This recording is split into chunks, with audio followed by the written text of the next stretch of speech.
Nós vamos, meu irmão, meu amigo, nós vamos hoje, com a graça de Deus, meditar mais um pouquinho da palavra do Senhor, continuando na nossa meditação sobre as bem-aventuranças, nós vamos fazer hoje o segundo passo para chegar à verdade e atingir os altos níveis espirituais da vida de santificação e da vida de Deus.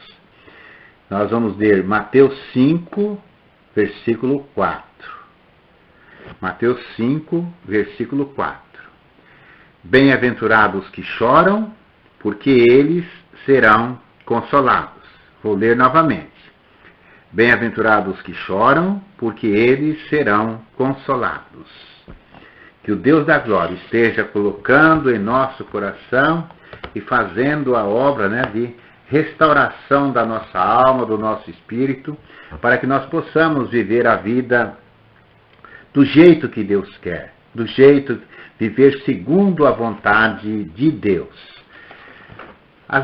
Nós já falamos aqui das bem-aventuranças, já falamos de uma, da primeira bem-aventurança, que é da humildade. Agora é bem-aventurados que choram, Jesus disse.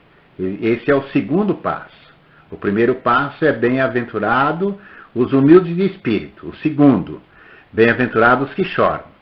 Então Jesus fala aqui de um exercício espiritual. E não é de tristeza pessoal, devido a alguma perca pessoal.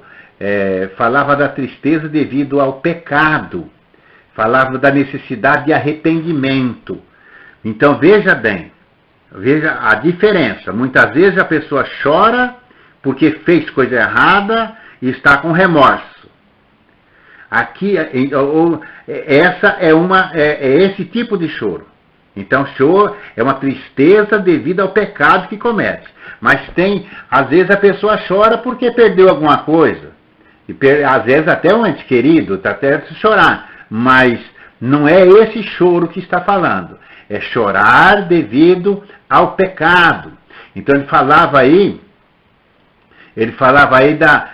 dessa necessidade de arrependimento, ou talvez é alguém que sofresse tristeza não merecida, que também pode entrar por esse caminho, que é por motivo de perseguição por causa de Jesus, por causa de Deus, por causa de procurar andar no caminho do Senhor. Muitas vezes se sofre também perseguição e aí então chora, às vezes por causa disso. Vamos ver aí Isaías 61, 3, e nesse caso, 61, versículo 1 a 3. E nesse caso, quando chora por causa da perseguição que está sofrendo, entra nessa bem-aventurança. Bem-aventurança aí, veja bem. Vamos ver aí Isaías 61, 1 a 3, e depois Isaías 66, 1 e 2. 61, 1 a 3. O Espírito do Senhor Javé está sobre mim, porque o Senhor me ungiu para pregar as boas novas aos mansos, enviou-me a restaurar os contritos de coração e proclamar a liberdade aos cativos e a abertura das prisões aos presos. Essa abertura das prisões aos presos é os presos no pecado. Não está falando de preso, outro tipo de preso não, da nossa cadeia. Está falando de presos do pecado, presos nas garras de Satanás. Então, e também a apregoar o ano aceitável do Senhor, o dia da vingança do nosso Deus, e consolar todos os tristes, a ordenar acerca das tristes de Sião, que se lhe dê ornamento por cinza, óleo por gozo, de gozo por tristeza, vestido de louvor por espírito de angustiado, a fim de que chamem árvore de justiça, plantação do Senhor, para que ele seja glorificado. E também, aí no capítulo 66, no versículos 1 e 2. Esse capítulo 66 de Isaías, versículo 1 e 2. Assim diz o Senhor, o céu é o meu trono, a terra o escabelo dos meus pés. Que casa me edificareis vós, e que lugar seria no meu descanso? Porque a minha mão fez todas as coisas. Todas essas coisas foram feitas, diz o Senhor. Mas eis que para quem olharei? para o pobre e abatido de espírito, e o que treme da minha palavra. Então, aquele que tem temor de fazer as coisas erradas, daquele que tem medo de perder a salvação. Então, ou de desagradar a Deus, né? Então, é que Deus acode na sua necessidade. Então, vejam, é bom a gente lembrar dessas duas leituras na nossa vida, né? E tem mais algumas leituras que nós vamos falando aqui no decorrer desse nosso pensamento. Aquele que o céu e a terra não pode conter, ele quer fazer habitação no coração dos homens. Ele olha com compaixão para o aflito e para o abatido de espírito. Esses são os que verdadeiros arrependidos, humildes de espírito, arrependeu do pecado, chora amargamente seus pecados e treme de respeito e humildade e obediência perante o Senhor de toda a glória, perante o Pai e Criador, que deve a obediência e muitas vezes desobedece. Então ele chora por causa dessa desobediência que ele faz para com o Pai eterno. Entendeu? Então a pessoa que chora assim, é bem-aventurado, porque alcança a graça de Deus e Deus o perdoa. Então, que sujeita a sua razão e os seus desejos às ações e às palavras de Deus. Por isso Deus quer morar em seu coração. 1 Coríntios, capítulo 6, versículo 19, que nos diz assim, não sabeis que o vosso corpo é o templo do Espírito Santo e que habita em vós, proveniente de Deus, e que não sois de vós mesmo. Então o crente, aquele que teme ao Senhor, que treme, tem medo de fazer coisa errada, não quer fazer coisa errada, ele é a habitação do Espírito Santo. Então o lamento é uma expressão que toma conta da verdadeira humildade de espírito, e a chegada do Messias é denominado consolo de Israel. Então, a pessoa que chora o pecado, ele acha consolo em Jesus Cristo. Então, Israel significa Israel de Deus, que é todo aquele que tem fé em Deus, né? Israel, então, que esperava esse Consolador, que era esse Israel que nós conhecemos com a nação de Judá, da nação de Israel, que era da tribo de Judá, quando fala dos judeus que esperavam aí, que por intermédio deles veio aí o Salvador do mundo, que é Jesus Cristo. Vamos ver Lucas capítulo 2, versículo 25 até o 32. Lucas capítulo 2, versículo 25 até o versículo 32, que diz assim: Havia em Jerusalém um homem cujo nome era Simeão, e este homem era justo e temente a Deus, esperando a consolação de Israel, e o Espírito Santo estava sobre ele.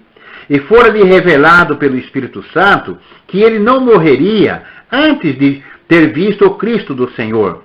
E pelo Espírito foi ao templo, e quando os pais o trouxeram o menino Jesus para que ele procedesse segundo o uso da lei, ele então tomou os seus braços e louvou a Deus e disse: Agora, Senhor, despede em paz o teu servo, segundo a tua palavra, pois já os meus olhos viram a tua salvação, a qual tu preparaste perante a face de todos os povos, luz para alumiar as nações e para a glória do teu povo Israel. Então, aqui o Simeão, ele já entregou a sua alma a Deus, o seu espírito a Deus, porque já falou, já vivi o bastante, eu vi a glória de Israel. Então ele temia o Senhor e esperava Jesus Cristo. Seria então para Israel o meio pelo qual se livraria do adversário e opressor, que é lógico encarnar, que às vezes os inimigos terrenos estão encarnados nele Satanás. Então, por isso que o crente tem que orar pelos seus inimigos, porque o inimigo do homem é Satanás, né? Então, o adversário nacional ou individual. Então, pode ser o diabo, que é esse espírito enganador que anda por toda parte e enganando todas as pessoas. Então, Jesus Cristo nos livra das terríveis garras desse inimigo terrível, para aquele que chora arrependido dos seus pecados e que muitas vezes não tem condição de sair do pecado, somente com o poder e com a graça de Deus ele pode alcançar este consolo. Então, pois o pecado atinge toda a sociedade, né? E o apóstolo Paulo entende aí o plano de Deus, que estende essa proteção para a humanidade, de um modo geral. Nós vemos isso em Romanos, no capítulo 8, versículo 18 a 23. Romanos 8, 18 a 23, que nos diz assim: porque para mim tenho por certo que as aflições desse tempo presente não são para comparar com a glória que em nós há de ser revelada, porque a ardente expectação da criatura espera a manifestação dos filhos de Deus. Porque a criação ficou sujeita à vaidade, não por sua vontade, mas por causa do que a sujeitou, na esperança de que também a mesma criatura será libertada da servidão da corrupção para a liberdade da glória dos filhos de Deus. Porque sabemos que toda a criação geme e está juntamente com dores de parto até agora. E não só ela, mas nós mesmos, que temos as primícias do Espírito, também gememos em nós mesmos, esperando a adoção, a saber, a redenção do nosso corpo. Por isso que nós choramos os nossos pecados, pedimos perdão, para que Deus tenha misericórdia e seja restaurado o nosso corpo, a nossa alma, o nosso espírito, né? Então, essa bem-aventurança é proveniente do consolo divino. Então, com o perdão do pecado e da restauração, e também da participação na manifestação dos filhos de Deus. Então, o crente chora de muitos modos, isto é, pelos nossos pecados, pelos pecados da nossa nação, pelos pecados dos amigos e conhecidos, pelos males da humanidade, pelos sofrimentos alheios. Aqueles que choram examinam a sua vida, como disse Sócrates, né? O pai da filosofia. Uma vida não é examinada, não é digna de ser vivida, né? Então, a vida que não é examinada e que nem examina a vida do outro, não é digna de ser vivida, né? Isso é filosofia.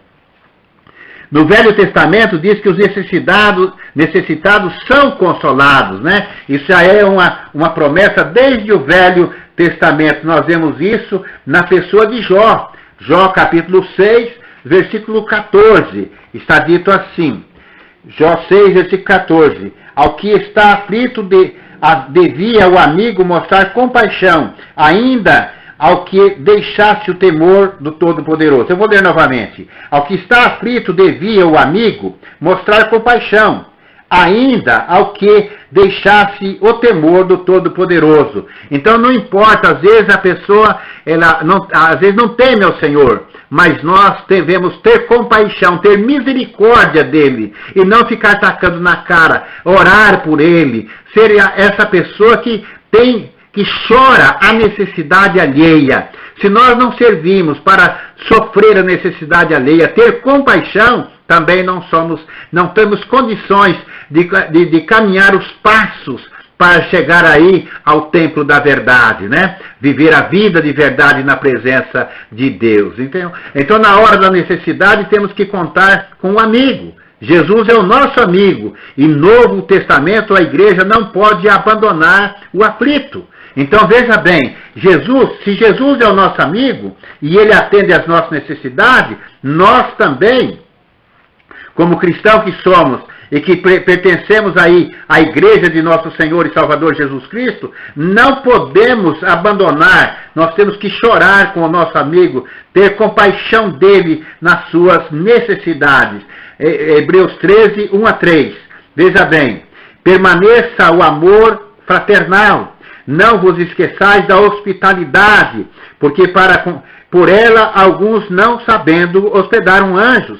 Lembrai-vos dos presos como se estivesse preso com eles, e dos maltratados, como sendo vós mesmos também no corpo. Então veja bem que o crente ele tem compaixão. Veja bem, então o manso, humilde, simples, né? Humilde de espírito, simples, e que chora os seus pecados e a necessidade alheia. Então os seguidores de Jesus Cristo têm que chorar com os que choram, e acudir na hora do aperto, se estiver em seu alcance o socorro.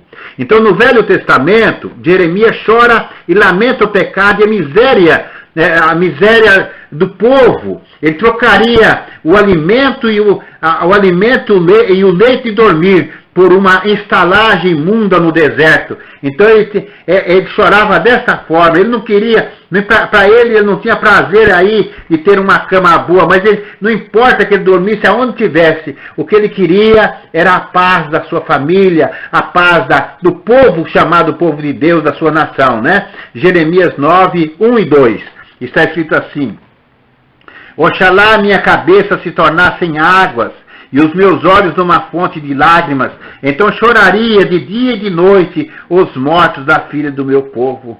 Oxalá tivesse no deserto uma estalagem de caminhantes, então deixaria o meu povo e me apartaria dele, porque todos eles são adúlteros e um bando de aleivosos. Então ele chorava o pecado do povo. Então o crente é aquele que ele prefere sofrimento na vida dele do que ver o povo cair na vida de pecado, né? Na vida de pecado. Então ele trocaria o seu leito, a sua tranquilidade, para que o povo fosse santo e santificados na presença do Senhor, né? Então, no Novo Testamento, Paulo também lamenta, né? Nós vemos isso aí em 2 Coríntios, no capítulo 11, versículo 28 e 29. 2 Coríntios, capítulo 11, versículos 28 e 29, que diz assim: além das coisas exteriores que oprime cada dia, cuidado de todas as igrejas. Quem enfraquece, que eu também não me enfraqueça. Quem se escandaliza, que eu não me abrase. Então veja bem que ele sofria também por causa do pecado do seu povo. Porque o pecado leva a pessoa à condenação eterna. Aí estava o motivo do seu choro, do seu lamento pela igreja, né? Do seu lamento pela igreja. Então o amor para com as igrejas muitas vezes levou Paulo ao desespero, à oração angustiante. Então é o pastor que chora, vendo o perigo da perdição de sua igreja num mundo libertino e pecaminoso, né? Então, por isso que Jesus Cristo fala, bem-aventurados os que choram, porque serão consolados, né? Paulo que exorta, né, para os crentes que não se preocupou-se já demais com seus filhos na fé. É a vida de oração do pastor para com a sua igreja, né? É o pastor que ora e chora. Ele não tem momentos, ele está preocupado com a sua igreja, com o bem-estar da sua igreja. É o pastor que quer ver a igreja salva. Então ele chora angustiado na presença de Deus, esperando que a igreja tenha consciência e salve, lá, abandone o pecado e volte-se para Deus, aí que Deus é rico em perdoar, né? Então esse é o choro do pastor que chora pelos filhos na fé, né? É a vida de oração que o pastor tem para com a igreja, né? Nós vemos também em Colossenses, capítulo 2, versículos 1 e 2, né?